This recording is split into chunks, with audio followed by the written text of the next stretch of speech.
News Only 24. News Only 24.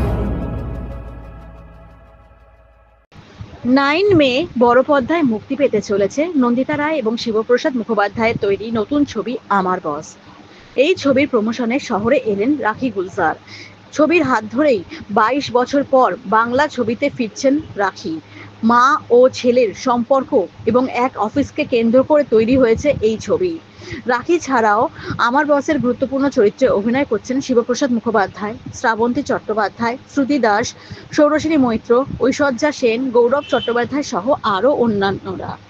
ছবিতে গানের পাশাপাশি সঙ্গীত পরিচালনার দায়িত্ব সামলাচ্ছেন অনুপম রায়।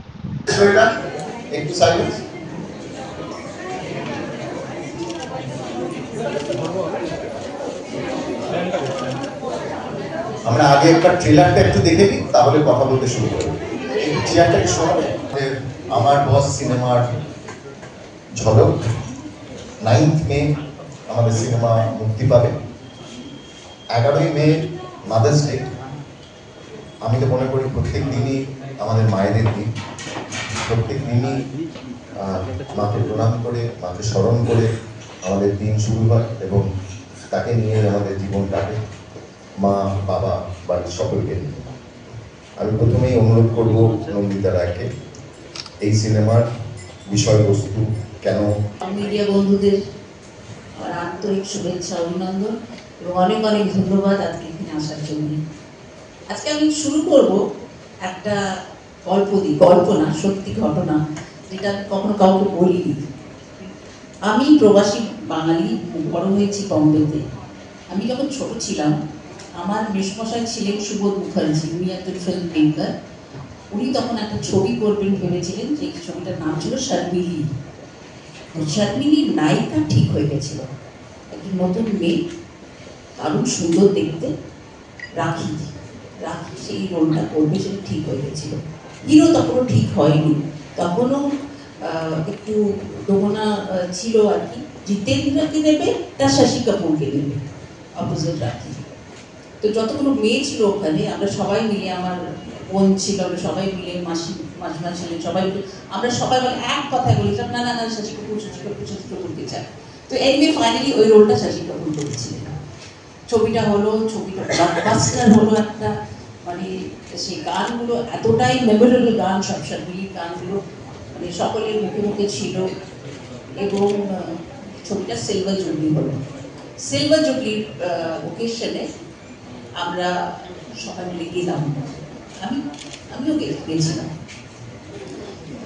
এবং সেই দিন আমি শুটিং কখনো দেখিনি, তোমার শুটিং কখনো যাইনি, কিন্তু সেই দিন আমি দেখলাম একটা অপূর্ব সুন্দরী মহিলা সাদা শাড়ি পরে, মানে উনি সান হোটেলে হয়েছিল এবং উনি তখন হেঁটে ঢুকছেন। আমি কি বলবো, আমার মনে হয়েছিল লিভিং দিবা, আমি এত সুন্দর মহিলাকে কখনো দেখিনি। মুগ্ধ হয়ে তাকিয়েছিলাম। আমার মনে হয় সারা সন্ধ্যেটা আমি ওনার দিকে শুধু তাকিয়েই বসেছিলাম এক কোণে। এরকম ডেস্টিনি বলুন, যে আমি কোনোদিনও ভাবিনি যে সেই মহিলাকে আজকে কাছে পাবো, তাকে ছুটতে পারবো। সেই মহিলা ছিলেন রাখি দি। মানে ভগবান দেখতে চান আর মানে অবাক হয়ে যায়। আজকে কিন্তু আমি ওনাকে লেজেন্ডও বলবো না, আমি কিছু বলবো না, উনি আমার পরিবার। আমি শিব জিনিয়া আমাদের সবাইকে এমন সুন্দরভাবে উনি কাছে টেনে নিয়েছেন যে উনি আর আমার কাছে লেজেন্ড নয়, উনি আমার লোক, আমার বাড়ির লোক।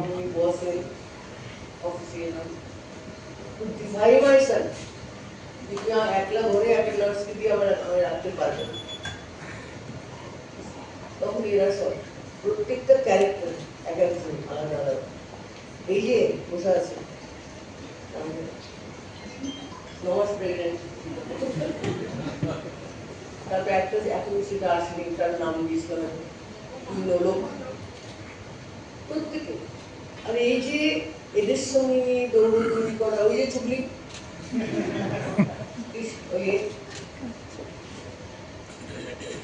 যতক্ষণ একটা ভালো অ্যাটমসফিয়ার।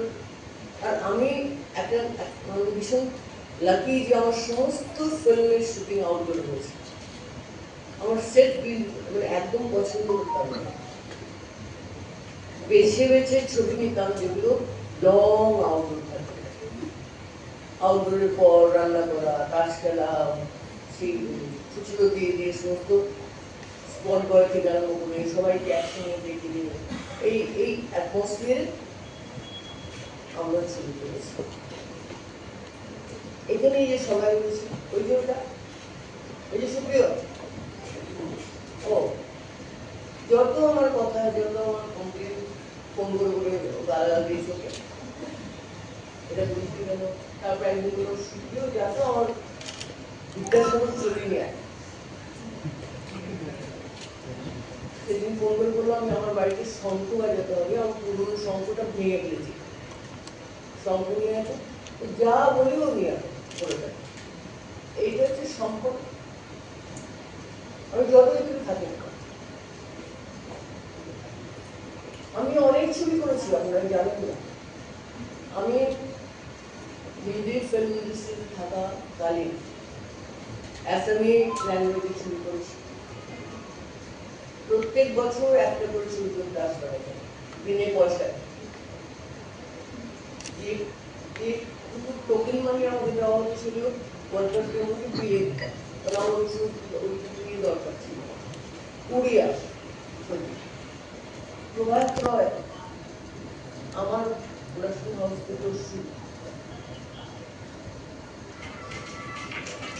আসামিস ফিল্ম, উড়িয়া ফিল্ম, আমি যদি ল্যাঙ্গুয়েজটা জানি, তাতে যদি এখানে আসি, যদি কিছু ভালো হয় তো নয় কেন, সেটাই আমি জানি। আর তাছাড়া এই উঁচু, এ বড়, এই সুপারস্টার, এই 4 স্টার, এই 3 স্টার, এই 2 স্টার, এই সমস্ত মধ্যে যে যাইনি তখন, যার জন্য আমার কোনো শত্রু ছিল না, রাইভেলিটিস ছিল না, সবার সঙ্গে বন্ধু আছে। আজকে আমি আমার পা খোলা, ভালো করে হাঁটতেও পারি না, একটা প্রবলেম আছে। এসছি শুধু দেখে,